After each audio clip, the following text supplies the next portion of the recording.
Suite à ma vidéo hier dans laquelle j'expliquais comment est-ce que mes 100 000 euros étaient bloqués par la BICEC au Cameroun, j'ai reçu énormément de messages de personnes qui finalement trouvaient le canal de pouvoir exprimer toutes leurs déboires avec des banques au pays. Je vais vous lire un des exemples. Hello, au sujet de la vidéo sur la BICEC, beaucoup de Camerounais de la diaspora vivent les mêmes galères avec cette banque. On dirait que tout est fait pour décourager et empêcher les gens de développer ce pays. Cette vidéo m'a interpellé. Il a mis ça en gras. Dans mon cas, il s'agissait d'environ 7 millions de francs CFA, donc un peu plus de 10 000 euros. Et on refusait que je puisse les récupérer, malgré toute la paperasse demandée et fournie. Le compte était créditeur, mais le gestionnaire m'a dit au téléphone que son patron demande de me dire que je fais trop de transactions et que c'est bon comme ça pour l'année en cours. C'était en mars 2022. C'est-à-dire en mars 2022, la banque dit à un de ses clients que ce dernier fait trop de transactions. La banque. Moi, j'ai des banques qui me supplient pour que je puisse faire des transactions dans mes comptes qui sont chez eux. Et ici, on a la BICEC qui dit à un client, tu fais trop de transactions, et on est en mars 2022. Mes 3 cartes ont été bloquées. Mais les frais sont prélevés tous les mois. Sans compter les assurances auxquelles je n'ai pas souscrit. Vous savez tous que les banques ont toujours le moyen de te faire passer une petite écriture. Tu ne sais pas à quoi elle correspond. Et bien souvent, on laisse passer. Erreur. J'avais la chance que je pouvais virer en ligne à un autre client BICEC. Et c'est comme ça que petit à petit, j'ai tout retiré. Et ce contact m'a renvoyé mon argent par d'autres moyens. Courage à toi. Vous savez, il est important que l'on vienne parler aujourd'hui de ce sujet. Parce que c'est un sujet qui traumatise énormément les diasporas. Les banques dans nos pays en Afrique. Il faut qu'on se dise quelques vérités là-dessus.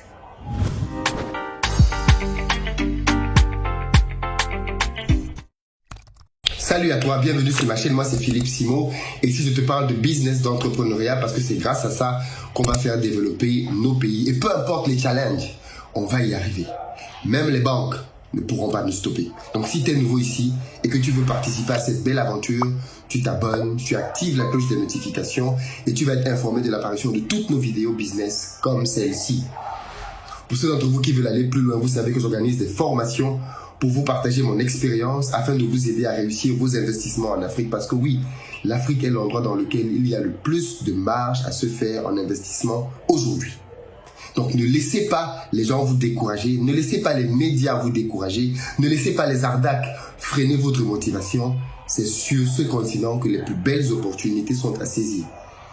Si vous êtes disponible pour venir vous former, on a des dates à Paris, aux États-Unis et au Canada. On commence par le Canada avec 2 dates, à Montréal le 20 août et à Toronto le 21 août. Ensuite, on va aux États-Unis la semaine d'après, pour 2 dates aussi, à New York le 27 août et au Maryland le 28 août. On termine avec Paris le 8 octobre. Pour avoir vos places pour toutes ces dates-là, rendez-vous dans la barre de description.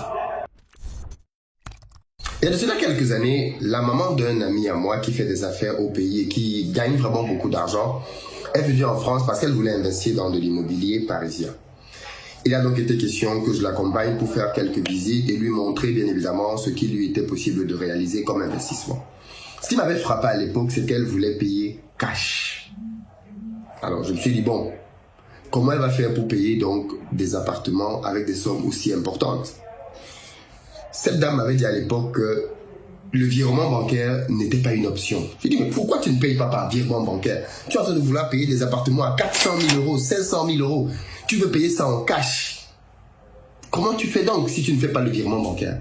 Elle me dit, si je fais ça en virement bancaire, mon argent va être bloqué pendant des mois.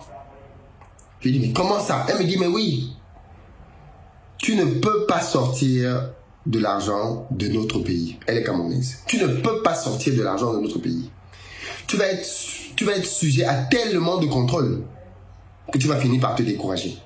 Et quand tu parviens même à passer toutes ces barrières de contrôle, tu te rends compte qu'on est 3 mois plus tard. Qui va accepter de te bloquer un appartement ici en attendant un virement pendant 3 mois? Personne.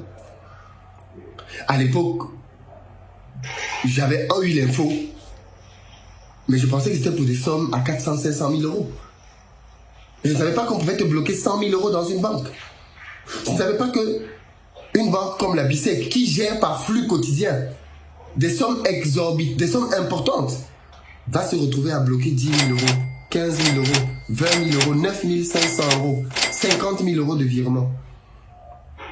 Comment est-ce possible à ce niveau-là?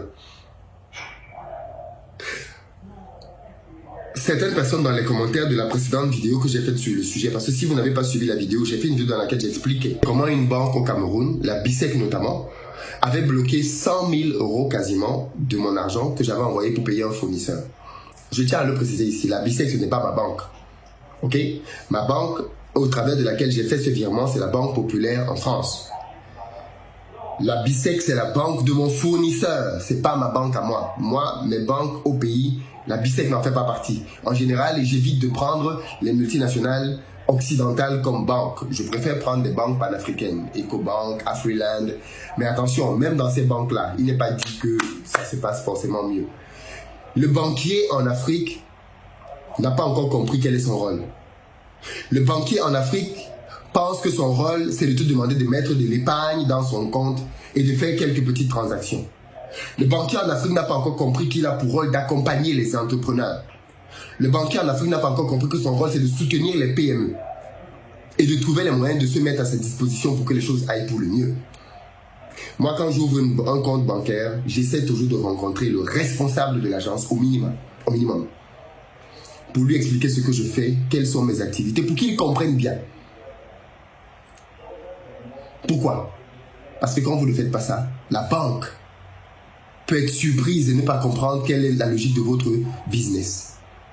Moi, quand je fais des opérations internationales, attention, les flux internationaux sont contrôlés partout. Partout.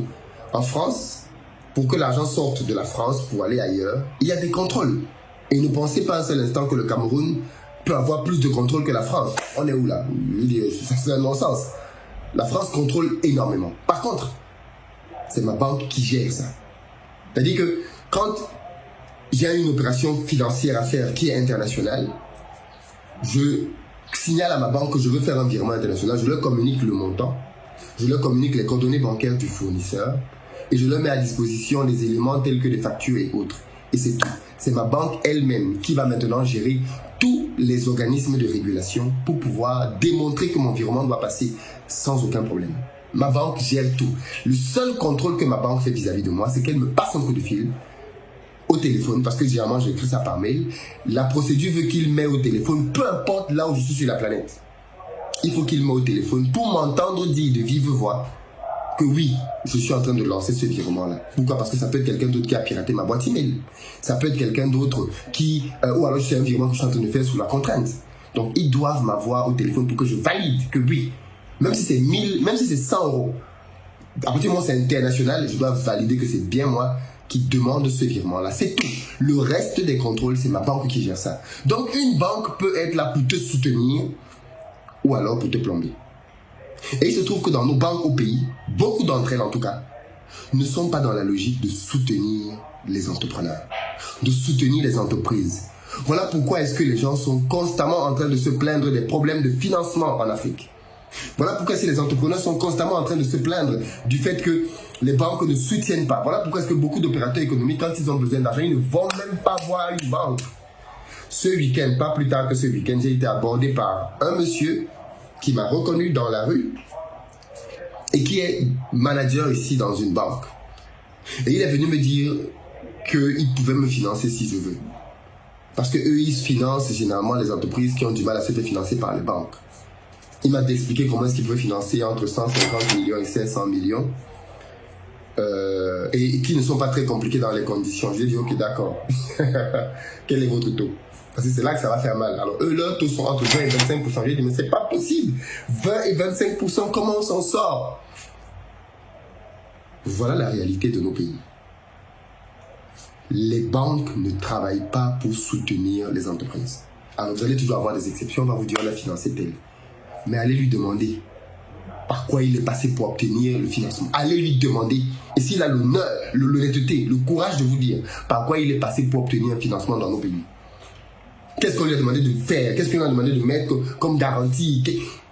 Document sur document. La BICEC, ce n'est pas ma banque. C'est la banque de mon fournisseur.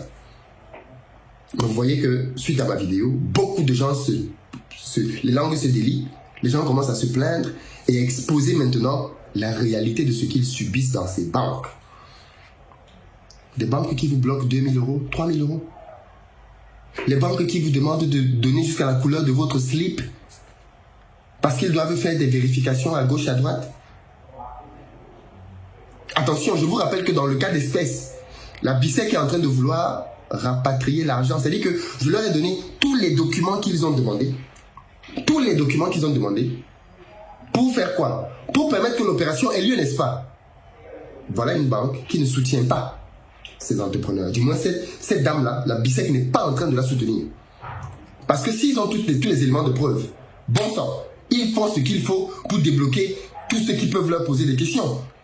Mais plutôt que de faire ça, ils sont frileux. Ils sont frileux. Et ils se disent non.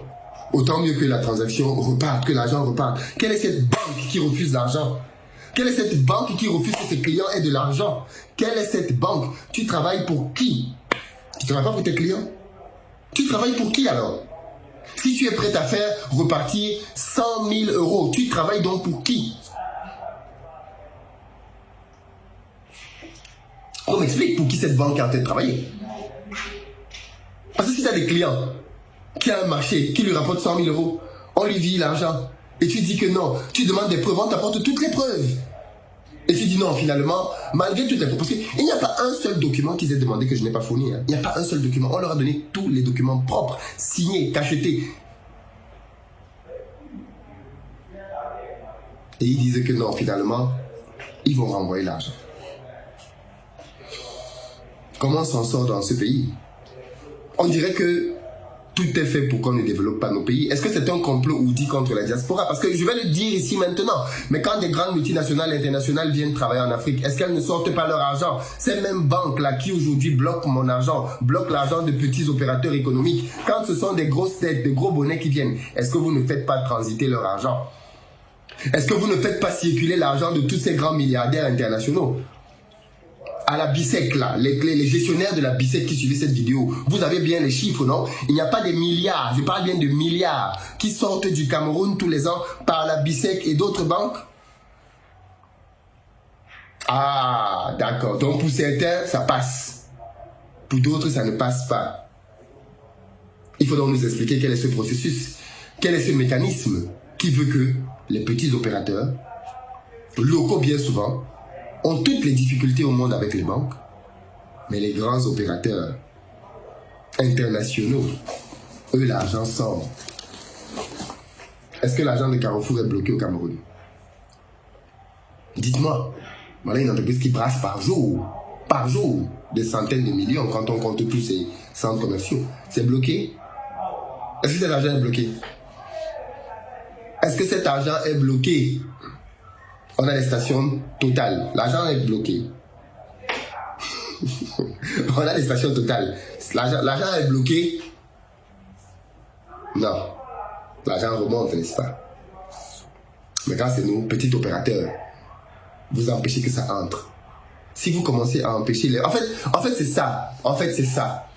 Il faut que la diaspora se contente d'envoyer 50 euros, 100 euros, 200 euros pour aider la famille.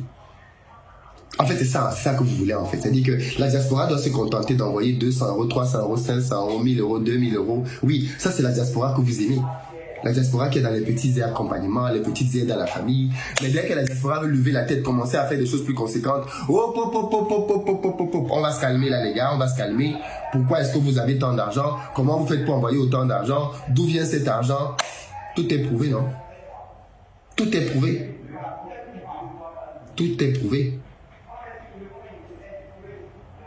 Mais j'ai des clients qui sont des footballeurs,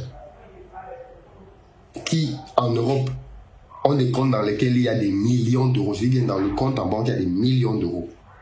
cette personne-là fait des transactions au pays. On dérange. Des footballeurs professionnels. Est-ce que vous savez que pendant longtemps, au Cameroun, on payait les footballeurs en espèces. Quand ils finissent de jouer, on vient avec des mallettes d'argent pour leur donner des espèces aux footballeurs. Les liquidités, le cash. Ce n'est que depuis peu qu'on met ça dans les comptes en banque. Mais maintenant qu'on a mis ça dans les comptes en banque, pour que ça remonte.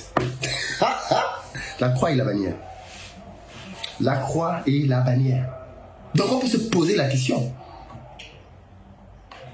Qu'est-ce qui se passe avec nos banques? À quoi elles jouent? Qui est-ce qu'elles financent? On dit que c'est contre le terrorisme.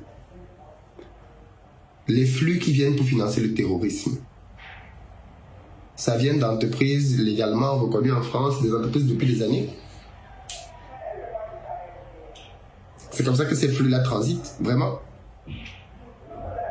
Donc non, à un moment donné, je pense qu'il faut un peu plus de sérieux, un peu plus de respect, un peu plus de considération de tous les opérateurs économiques. Dans tous les cas, comme j'ai dit dans la précédente vidéo, moi je serai sur votre dos, la BICEC là. Tant que vous ne me remettez pas mon argent, je serai sur votre dos.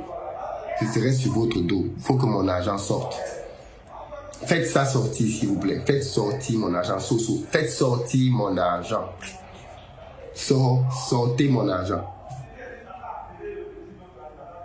Que ce soit en payant le fournisseur ou en me le rapatriant, faites sortir mon argent. Mais en me le rapatriant, ce sera dommage parce que ça veut dire que tous les frais que j'ai payés à ma banque pour faire ces virements internationaux sont perdus. Et l'argent va revenir. C'est dommage. Et il y aura encore peut-être d'autres frais. Mais vu les sommes, on paye les frais sans problème. Mais c'est dommage. Je trouve ça vraiment, vraiment dommage que nous devions subir ça de la part de ces banques-là qui sont supposées nous accompagner. Qu'est-ce que vous en pensez, vous? Et quelle est votre expérience avec les banques? Quelle est votre expérience?